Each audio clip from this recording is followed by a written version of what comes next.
Japan जो पहले world war और अब अपनी टेक्नोलॉजियों को लेकर सुर्खियों में बना रहता है, वह एक और वजह से भी सुर्खियों में रहता है जिसके लिए जापान जाना जाता है, और वह है नेचुरल डिजास्टर जैसे भूकंप और सुनामी। ये वो आपदाएं हैं जिससे बचना किसी के भी बस की बात नहीं है। जहां बाकी की प्राकृतिक आपदाओं का पहले से अनुमान लगाया जा सकता है, वहीं सुनामी के साथ ऐसा कुछ भी नहीं है। जापान की बात करें तो पिछले 1300 सालों में 100 से भी ज्यादा भयानक सुनामी का सामना उसने किया है, जिसकी वजह से 13 लाख से भी ज्यादा जाने जा चुकी है। 1741 में आई सबसे खतरनाक सुनामी जिसमें समंदर की लहरें 90 मीटर तक ऊंची थी, जिसमें हजारों लोगों ने जान गंवाई। दूसरी तरफ भविष्य में भी यह खतरा और भी ज्यादा बढ़ने वाला है। इसका अंदाजा 2022 के आंकड़ों से लग जाएगा, जिसमें 300 से भी ज्यादा अर्थक्वेक जापान में रिकॉर्ड किए गए थे। वहीं 2011 में 9.1 मैग्नीट्यूड का भूकंप पूरे 6 मिनट तक चला था, जो जापान के इतिहास का सबसे खतरनाक समय था, क्योंकि इससे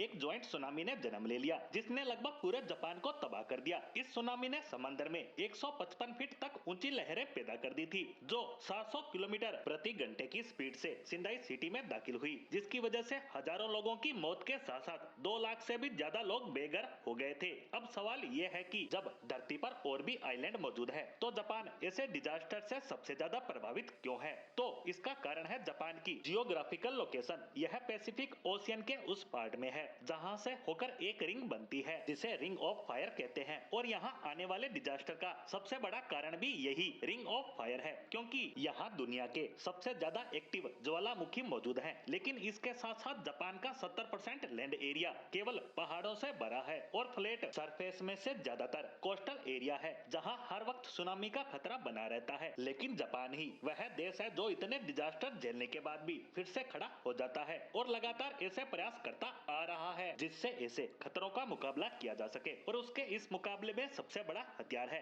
वहां बनी सी वॉल। दरअसल जापान ने सुनामी की लहरों से बचने के लिए सी वॉल बनाई है। असल में इसकी शुरुआत एक गांव से हुई थी जहां 2.8 किलोमीटर लंबी और 10 मीटर ऊंची दीवारें खड़ी की गई थी, और इसकी सफलता को देखकर दूसरे शहरों में भी ऐसे स्ट्रक्चर बनाए गए। हालांकि ये स्ट्रक्चर 2011 की सुनामी को नहीं रोक पाए, क्योंकि ये दीवारें सिर्फ 8 मीटर ऊंची लहरों को रोक सकती है। लेकिन उस समय सुनामी की लहरें 12 से 15 मीटर तक ऊंची थी। ऐसे में 2011 के बाद जापान को समझ आ गया कि इस मुसीबत से बचना है तो सी वॉल बनानी ही होगी। ऐसे में इन दीवारों को और ज्यादा लंबा और ऊंचा करने के काम शुरू किए, और इसके लिए अलग से 1200 करोड़ डॉलर जारी किए गए, जिसमें ईस्ट कोस्ट 400 किलोमीटर लंबी और 15 मीटर ऊंची दीवार बनाई जानी थी, और इसका फाउंडेशन जमीन से 25 मीटर तक गहरा, ताकि सुनामी की लहरों से कम नुकसान हो। इसके लिए जापान ने पहले प्रयोग में सिमुलेटर और आर्टिफिशियल सुनामी पैदा की, ताकि इन दीवारों की मजबूती को चेक किया जा सके। साथ ही इस प्रयोग में वाइब्रेटर से दबाव भी डाला गया। ऐसे में इस प्रयोग से एक बात और पता चली कि 2011 की सुनामी ने डायरेक्ट नहीं बल्कि फ्लड के रूप में ज्यादा तबाही फैलाई थी। ऐसे में टेस्टिंग के बाद इन दीवारों को कर्व शेप में डिजाइन किया गया,